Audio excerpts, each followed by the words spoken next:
Ito mga idol, oh. Dito sa ilog mga idol, namamantiho sila. Bawal ho kasi ritong kuryente mga idol, pinagbawal ho ng barangay. Para daw po makalaki yung maliliit na isda. Pwede lang ho dito yung papanti mga idol. Yan. Saka yung papana. Pinagbabawal po ang kuryente at saka yung paglaso ng isda. Dami na lang nahuli mga idol. Ayan. Manti sila mga idol.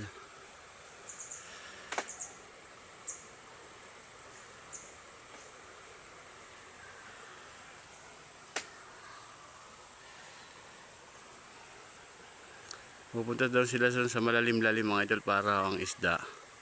Sa mababaw ho kasi mga wala makukuha, hipon lang nakuha sa mababaw.